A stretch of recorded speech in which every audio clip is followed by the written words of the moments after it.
नमस्कार दोस्तों, आध्यात्मिक ज्ञान चैनल में आपका हार्दिक स्वागत है। आज हम आपको हवन किस प्रकार करते हैं उसके बारे में जानकारी देंगे। कोई भी पूजा बिना हवन के संपूर्ण नहीं होती और जो साधना करते हैं, जो सिद्धियां प्राप्त करना चाहते हैं, उन्हें यह बात का अच्छी तरह पता होता है कि हवन उनके जीवन में कितना महत्वपूर्ण है। दशांश हवन होता है, तो उसी के बारे में आज हम आपको बताना चाहेंगे। तो कृपया करके पूरी वीडियो ध्यान से सुनें और जिन्हें हवन के बारे में पता है वह अगर इसमें किसी भी प्रकार की जानकारी रह गई हो तो नीचे कमेंट बॉक्स में अपनी जानकारी के अनुसार दे भी सकते हैं। और अगर किसी को हवन के बारे में और कुछ जानकारी चाहिए तो कृपया करके कमेंट बॉक्स में लिख करके और कुछ जानकारी जो भी चाहिए वो बता दीजिए। हम आपको अगली वीडियो में वह जानकारी भी दे देंगे। धन्यवाद। तो दोस्तों, हवन किस प्रकार होता है? हवन करने का सबसे पहला, किसी भी अपने देव, कोई भी हमारे इष्ट आराध्य जो भी होते हैं, जिनकी भी हम पूजा अर्चना करते हैं, उनको उनकी शक्तियाँ बढ़ाने के लिए हम हवन करते हैं। हवन सबसे पहले आम की लकड़ियों का ही उत्तम माना गया है। अगर कोई आप विशेष कार्य कर रहे हैं तो उसमें पीपल की लकड़ी भी यूज़ होती है, बरगद की भी होती है, चंदन की लकड़ी भी होती है। अगर इनमें से कुछ भी ना मिले आपको तो गोबर के कंडे भी आप यूज़ कर सकते हैं, उनको भी प्रयोग में ला सकते हैं। और यह होने कितने चाहिए? कम से कम इनकी क्वांटिटी कम से कम 5 लकड़ियाँ या 5 कंडे महत्वपूर्ण है आपकी किसी भी हवन को शुरू करने के लिए। तो इस बात का हमेशा ध्यान रखिएगा कि आप कभी भी हवन कर रहे हो तो 5 लकड़ियाँ अवश्य रखें। मंत्र सिद्धि की 5 माला हवन ज़रूर करना चाहिए। दशांश हवन बहुत ज़रूरी होता है। अगर आप कोई सिद्धि कर रहे हो तो सिद्धि के लिए आपको दशांश हवन करना बहुत ज़रूरी है। आप सभी भाइयों और बहनों को पता होगा कि दशांश हवन क्या होता है। अगर आपको नहीं पता तो उसके बारे में हम एक और वीडियो बनाएंगे, उसमें आप यह जानकारी हम आपको दे देंगे।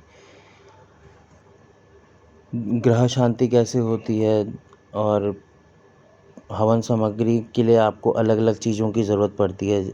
आजकल तो हवन सामग्री अलग अलग कंपनियों की मिल जाती हैं, पर अगर आप खुद की हवन सामग्री बना सकते हैं तो उसका भी हम आपको बताएंगे कि किस किस प्रकार से आपको क्या क्या सामग्री उसमें डालनी चाहिए। जैसे काले तिल, चावल, पंचमेवा, चीनी, गोला या फिर गोले के टुकड़े या गोले का बुरादा मिल जाए, पान, सुपारी, चंदन का बुरादा, पीली सरसों, गूगल हवन में यूज़ होता है, लोबान हवन में यूज़ होता है, जौ, घी, शहद, मिठाई पंच मिठाई हो जाए तो बहुत ही बढ़िया हो। तो यह सारी चीज़ें हवन सामग्री में यूज़ होती हैं। और इसमें अष्टगंध भी आता है, अष्टगंध भी आप यूज़ कर सकते हैं। सर्व औषधि आता है, सर्व औषधि भी आप यूज़ कर सकते हैं। कोई अगर आपका स्पेशल हवन है, सिद्धि प्राप्ति के लिए है, तो उसमें उसकी सामग्री अलग अलग होती है। उसके लिए आप हमें नीचे कमेंट बॉक्स में पूछ सकते हैं कि हर एक देव के लिए कौन कौन सी सामग्री यूज़ होती है। और आपको अपने हवन के लिए आसन बहुत ज़रूरी है। आसन पर बैठे बिना आप हवन नहीं करना चाहिए। आसन बहुत ज़रूरी है क्योंकि जो धरती तत्व है वो आपके मंत्र जाप का फल छीन लेती है। तो आसन बहुत ज़रूरी है।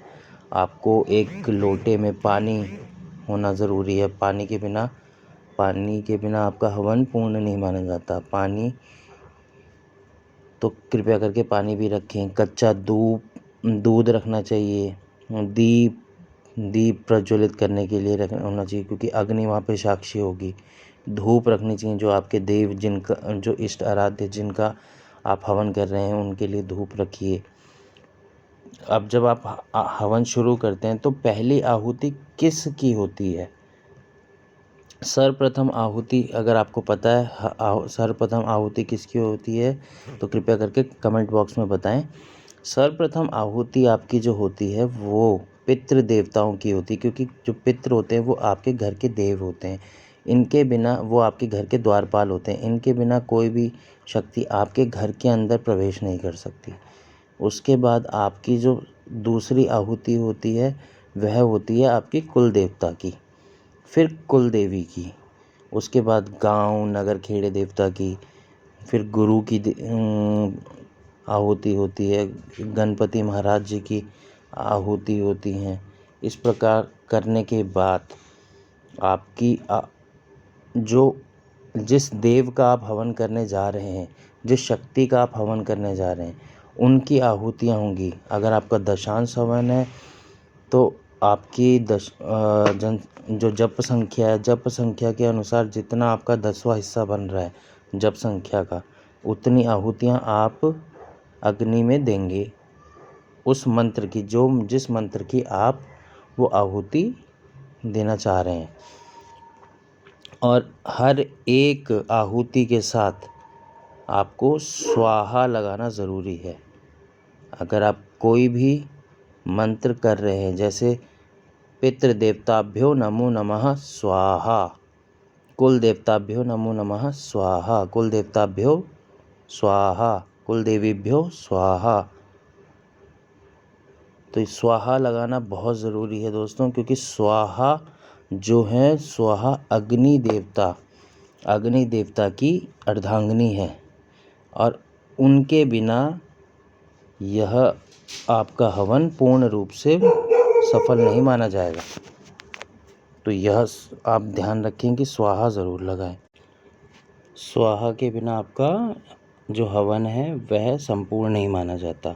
और जब आपका हवन हो जाए तो उसके बाद आपको आपका जो लोटा रखा हुआ था, जो आपने जल रखा हुआ था, जल के छींटे आपके उसी मंत्र के, चाहे वो पितृ देवता का हो, कुल देवता का हो, कुल देवी का हो, गांव नगर खेड़े देवता का हो, गुरु का हो, गणपति जी का, जितने भी आपने मंत्र, जितनी भी शक्तियों के आपने मंत्र बोले हैं शुरुआत में, वह मंत्र आपको लोटे में जो आपने जल रखा है उस जल के छींटे भी आपको अग्नि में दे करके स्वाहा बोलना है। उसके बाद आप हवन, अगर आप दशांश हवन कर रहे हैं तो उसके बाद आपका मार्जन और दर्पण आता है। वैसे तो मार्जन, दर्पण और अर्पण अलग अलग प्रकार के होते हैं। इसके ऊपर हम एक नई वीडियो बनाएंगे, उसमें आपको सारी की सारी इसके बारे में जानकारी देंगे। फ़िलहाल के लिए मैं आपको बता दूं, ये मार्जन अगर आपकी कोई साधना कर रहे हैं उसमें मार्जन और दर्पण होगा। अगर आप साधना नहीं कर रहे तो उसमें मार्जन और दर्पण ज़रूरी नहीं होता।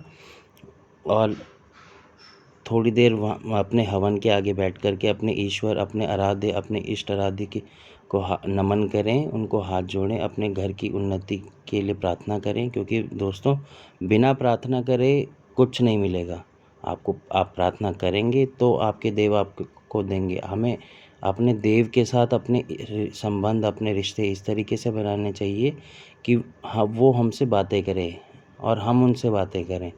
हमारे देव हमसे बातें करते हैं पर हमें समझ नहीं आता। तो हमें इस लेवल पे आना है, अपने आप को इतना लेवल अच्छा बनाना है कि हमारे देव हमसे अगर कुछ भी बात करे तो वो हमें समझ आनी चाहिए, क्योंकि आखिर में वो हमारे माता पिता ही हैं। तो हमारे जो हवन हुआ है, थोड़ी देर अपने हवन के आगे बैठ के हाथ जोड़ करके अपनी प्रार्थना करें। प्रार्थना करने के बाद अपना मस्तिष्क झुका करके, सर माथा जिसे बोलते हैं, माथा टेक करके उसके बाद आप उठ सकते हैं। और अपने आसन का ख़ास तौर से ध्यान रखिएगा, अपने आसन को फोल्ड करके वहाँ संभाल के रखिएगा और उसके बाद आप वहाँ से उठ सकते हैं। तो दोस्तों, मैं आपका तहे दिल से शुक्रिया अदा करता हूँ, आपने मेरी वीडियो यहाँ तक सुनी है। अगर इसके अलावा और किसी भी प्रकार की आप जानकारी हमसे चाहते हैं तो कृपया करके कमेंट बॉक्स में बता सकते हैं। और इस वीडियो को ज़्यादा से ज़्यादा लाइक, शेयर, सब्सक्राइब करें, ताकि हर एक सनातन धर्म के लोगों को यह हवन करने की विधि पता लग पाए।